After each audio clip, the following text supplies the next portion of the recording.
بسم اللہ الرحمن الرحیم۔ فدیے کا بیان۔ مسئلہ 1، جس کو اتنا بڑھاپا ہو گیا ہو کہ روزہ رکھنے کی طاقت نہیں رہی، یا اتنی بیمار ہیں کہ اب اچھے ہونے کی امید نہیں، نہ روزے رکھنے کی طاقت ہے، تو وہ روزے نہ رکھے اور ہر روزہ کے بدلے ایک مسکین کو صدقہ فطر کے برابر غلہ دے دے، یعنی اناج دے دے، یا صبح شام پیٹ بھر کے اس کو کھلا دے۔ شریعت میں اس کو فدیہ کہتے ہیں۔ اور اگر غلہ کے بدلے یعنی اناج کے بدلے اسی قدر غلہ کی قیمت دے دے تب بھی درست ہے۔ مسئلہ 2، وہ گیہوں یعنی فدیہ کے گیہوں اگر تھوڑے تھوڑے کر کے کئی مسکینوں کو بانٹ دیوے تو بھی صحیح ہے۔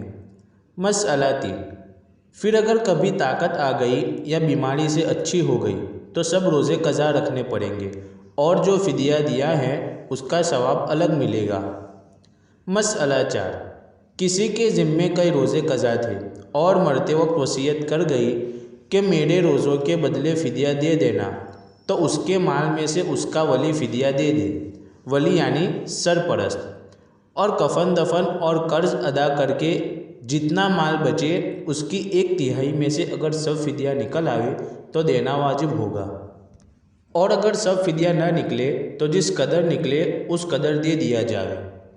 مسئلہ 5، اگر اس نے وصیت نہیں کی مگر ولی نے اپنے مال میں سے فدیہ دے دیا تب بھی خدا سے امید رکھے کہ شاید قبول کر لے، اور اب روزوں کا مواخذہ نہ کرے یعنی روزوں کی پکڑ نہ کرے، اور بغیر وصیت کیے خود مردے کے مال میں سے فدیہ دینا جائز نہیں ہے۔ اسی طرح اگر 1/3 مال سے فدیہ زیادہ ہو جاوے تو وصیت کے باوجود بھی زیادہ دینا تمام وارثوں کی رضامندی کے بغیر جائز نہیں۔ ہاں، اگر سب وارث خوش دلی سے راضی ہو جاوے تو دونوں صورتوں میں فدیہ دینا درست ہے، لیکن نابالغ وارث کی اجازت کا شریعت میں کچھ اعتبار نہیں۔ بالغ وارث اپنا حصہ جدا کر کے اس میں سے دے دے تو درست ہے۔ مسئلہ 6، اگر کسی کی نماز قضا ہو گئی ہو اور وصیت کر کے مر گئی کہ میری نمازوں کے بدلے میں فدیہ دے دینا، اس کا بھی یہی حکم ہے۔ مسئلہ 7، ہر وقت کی نماز کا اتنا ہی فدیہ ہے جتنا ایک روزہ کا فدیہ ہے۔ اس حساب سے دن رات کے 5 فرض اور 1 وتر، 6 نمازوں کی طرف سے 1 چھٹان یعنی 1 سیر کا 16واں حصہ، 1 چھٹان کم پونے 11 سیر گیہوں 80 روپے کے سیر سے دیوے، یعنی 80 تولہ، مگر احتیاطاً پورے 12 سیر دیوے۔ مسئلہ 8، کسی کے ذمے زکوٰۃ باقی ہے ابھی ادا نہیں کی تو وصیت کر جانے سے اس کا بھی ادا کر دینا وارثوں پر واجب ہے، یعنی کفن دفن قرض ادا کرنے کے بعد جو مال بچے اس کی 1/3 میں سے زکوٰۃ بھی وصیت کر جانے کی صورت میں نکالنا واجب ہے، جیسا کہ فدیہ روزہ کا 1/3 مال میں سے نکالا جاتا ہے۔ اور اگر وصیت نہیں کی اور وارثوں نے اپنی خوشی سے دے دی تو زکوٰۃ ادا نہیں ہوئی، مگر وارثوں کو ادا کر دینا بہتر ہے۔ علامہ شامی نے سراج الوحاج سے نقل کیا ہے کہ اگر وارث بلا وصیت ادا کر دے گا تو ادا ہو جائے گی۔ مسئلہ 9، اگر ولی مردے کی طرف سے قضا روزے رکھ لیوے یا اس کی طرف سے قضا نمازیں پڑھ لیوے تو یہ درست نہیں، یعنی اس کے ذمے سے نہ اترے گی۔